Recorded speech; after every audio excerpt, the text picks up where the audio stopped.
Il existe plus de 20 noms différents pour l'Antéchrist dans le livre de l'Apocalypse. Il est appelé le Destructeur, la Bête, le Ravageur, le Fils de la Perdition, l'impie, le Roi de Babylone, parmi tant d'autres. Et tous ces titres ont pour but de nous donner une petite idée de son caractère, de sa personnalité. Après tout, il sera la personne la plus perverse ayant jamais foulé cette terre. Prenez Hitler, Staline, Oussama Ben Laden, Saddam Hussein et Kim Jong-un. Rassemblez-les tous, puis multipliez-les par de nombreuses fois. Même ainsi, il ne sera pas possible de s'approcher ne serait-ce qu'un peu du caractère terrible de l'Antéchrist, car il utilisera toutes les ruses et astuces pour prendre le contrôle du monde. Tous seront sous son emprise, y compris les hommes mauvais. Cet être maléfique se révélera seulement à la fin des temps, mais dans 1 Jean 4, il est écrit que l'esprit de l'Antéchrist est déjà à l'œuvre dans le monde depuis longtemps. La plupart des gens ne le perçoivent pas encore car ils sont spirituellement aveugles. Pendant ce temps, il agit contre les enseignements du Christ, encourageant des idéologies malveillantes et conduisant tous à une vie de désobéissance. L'esprit de l'Antéchrist est directement lié à la tromperie et au mensonge, et son objectif principal est de détourner les gens du véritable évangile.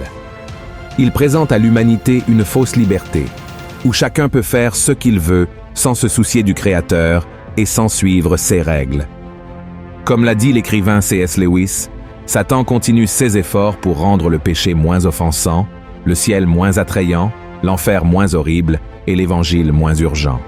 Et le diable utilise également les leaders spirituels pour déformer la Bible, encourageant la persécution des chrétiens tout au long de l'histoire, à travers des entités gouvernementales, des individus ou des groupes extrémistes, par exemple, sans oublier que son objectif principal est d'attaquer de l'intérieur les églises.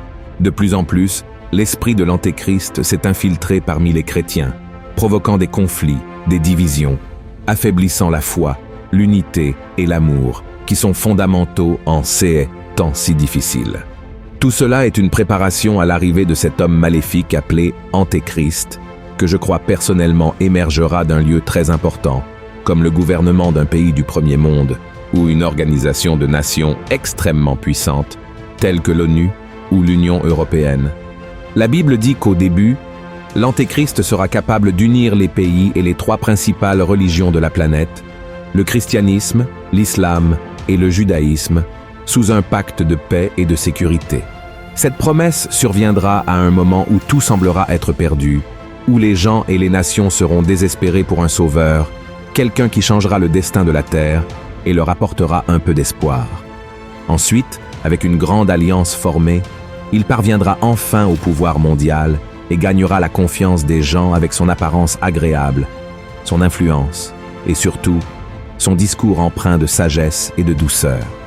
Il sera la personne la plus charmante et admirable au cours de ses premières années au pouvoir. Et la parole de Dieu parle aussi de la prophétie de l'émergence de 2 bêtes qui marqueront le début de la fin des temps. La première, qui viendra de la mer avec 7 têtes et 10 cornes, est l'Antéchrist. Quant à la deuxième bête, qui surgira sur la terre et amènera les gens à adorer la première, elle sera le faux prophète. Il les trompera avec de nombreux signes miraculeux. C'est précisément cette deuxième figure qui aidera l'Antéchrist à maintenir ce contrôle politique, religieux et économique du monde, à travers une sorte de licence de vie qui sera la marque de la bête. Ce ne sera que par elle que les gens pourront acheter et vendre, sinon ils mourront de faim et d'autres articles essentiels à la survie, car ils ne pourront pas participer à ce nouveau modèle d'économie mondiale. Et 3 ans et demi plus tard, alors que tout le monde sera en relative paix, sans grand conflit dans le monde, l'Antéchrist rompra l'accord qu'il a conclu avec les nations et le traité signé sera annulé. Cette figure sympathique et pacificatrice n'existera plus. Maintenant, il montrera qui il est vraiment, un être maléfique, arrogant, égoïste et avide de pouvoir. Pendant cette période, il entrera dans le lieu très saint du 3e temple et commettra ce que les Écritures appellent un sacrilège terrible, profanant la sainteté de Dieu et déclarant qu'à partir de ce moment, il doit être le seul digne d'adoration. Alors, une image de lui sera placée là et toute la terre devra se prosterner devant lui. Et voici que le leader le plus cruel, habilité par Satan et détenant le contrôle du monde entier entre ses mains, commencera à agir. Tout comme Dieu a sa Trinité, Satan aura aussi la sienne.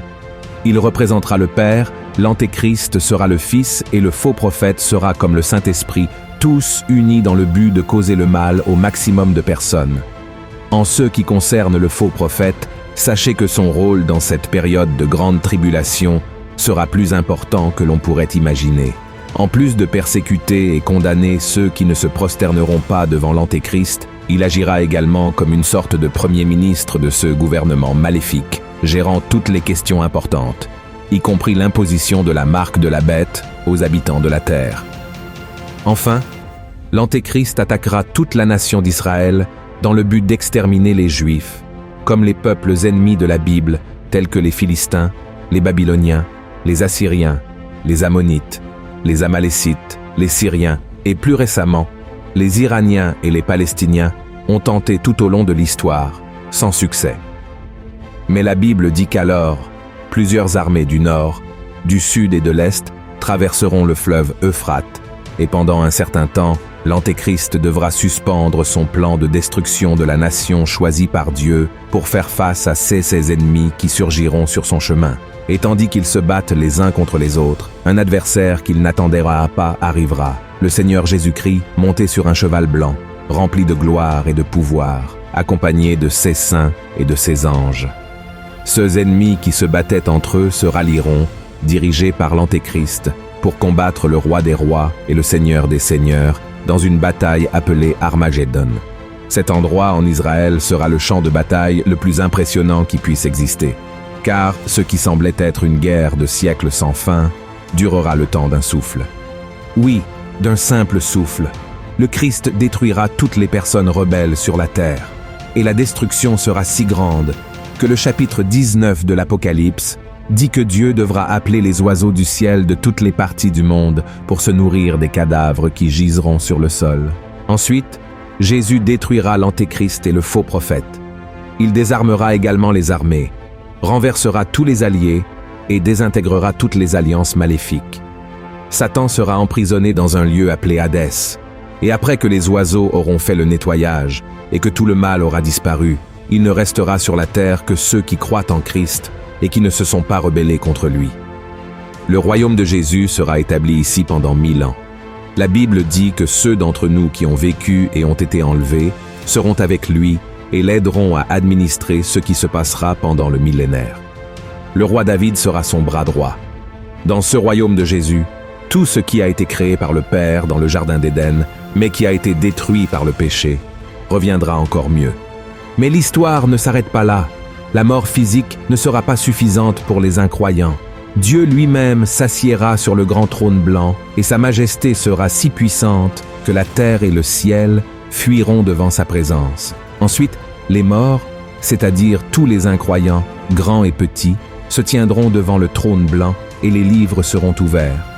La Bible ne précise pas exactement quels livres seront ceux-ci, mais probablement ce seront des livres qui mettront en lumière leurs actions, choix, paroles et pensées. Et parmi ceux-ci, un autre livre, le livre de vie. Ceux dont les noms ne seront pas trouvés dans le livre de vie seront condamnés. Mais il restera encore Satanas, qui restera emprisonné jusqu'à la fin du règne de 1000 ans de Christ. Après cette période, il sera libéré et envoyé avec l'Antéchrist et le faux prophète dans le lac de feu, également connu sous le nom de deuxième mort ou enfer. Malheureusement, ceux qui ont suivi le diable dans leur chemin ont renié le Christ et ont reçu la marque de la bête, se joindront à eux pour une éternité remplie de douleurs, de tourments et de grincements de dents. À ce moment-là, il n'y aura plus de temps pour la miséricorde, le repentir et le pardon. Je sais que c'est triste à dire, après tout, nous parlons d'êtres humains. Mais frères, nous devons nous rappeler que si Dieu ne le faisait pas, il ne pourrait pas être Dieu. S'il restait simplement les bras croisés en regardant tout le mal que ces personnes ont fait, sans prendre aucune mesure, il finirait par se disqualifier en tant que juste juge. Nous savons que Dieu fait toujours ce qui est juste, avec amour, miséricorde, mais il fait aussi justice. Et comme les gens n'ont pas voulu recevoir la grâce de Dieu par son Fils Jésus, ils seront condamnés éternellement. Et peut-être que vous vous demandez, « Mais pasteur, que se passe-t-il ensuite ?» La Bible dit qu'un nouveau ciel et une nouvelle terre se formeront, et ce nouveau monde s'appellera la Nouvelle Jérusalem. Là, les gens vivront pour toujours, et il n'y aura ni tristesse, ni douleur, ni pleurs, ni maladie, et encore moins la mort. Jésus marchera à nos côtés, de la même manière que le Seigneur marchait avec Adam et Ève au paradis. Le livre de l'Apocalypse contient de nombreux passages sombres, mais en eux, il y a toujours un signe de la grâce et de la miséricorde de Dieu. Il ne nous laisse jamais sans l'opportunité de nous tourner vers Christ, même pendant la tribulation. L'apôtre Jean nous dit que le Seigneur élèvera 144 000 personnes et enverra du ciel 2 témoins à ce monde rempli d'obscurité pour prêcher sur son amour pendant les années du règne de l'Antéchrist. Ainsi, si quelqu'un n'est pas sauvé, ce ne sera pas à cause de Dieu, mais à cause de ses propres choix. Il a fait tout ce qu'il sait faire, tout ce qui peut être fait, y compris donner son propre Fils pour payer la dette de nos péchés sur la croix. Quand je serai devant Dieu et qu'il me demandera pourquoi il devrait me laisser entrer au ciel, je répondrai que j'ai reçu son Fils, Jésus-Christ, comme mon Sauveur et mon Seigneur, et il m'a promis le don de la vie éternelle.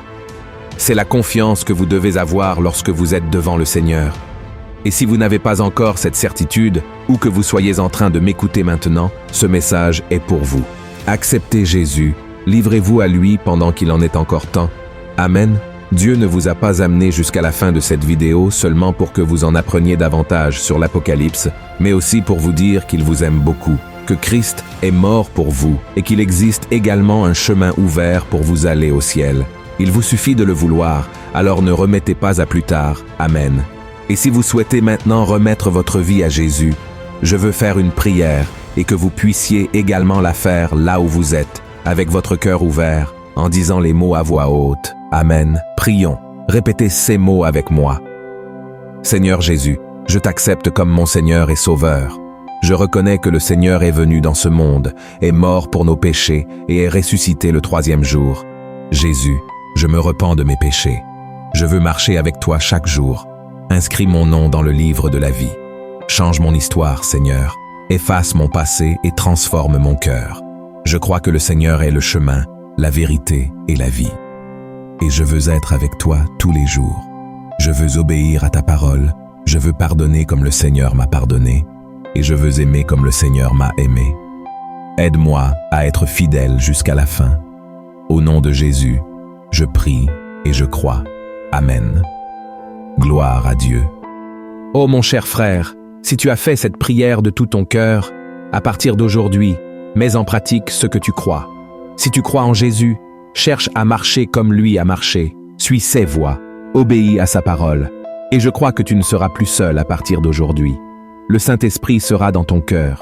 Cherche une église, cherche à marcher avec des personnes de foi, et ne cesse pas d'écouter les messages que je partage ici. Tous sont basés sur la parole du Seigneur. Amen. Si tu as apprécié, je te prie de partager, d'envoyer au groupe WhatsApp. Diffusons ce message si important. Que Dieu te bénisse puissamment.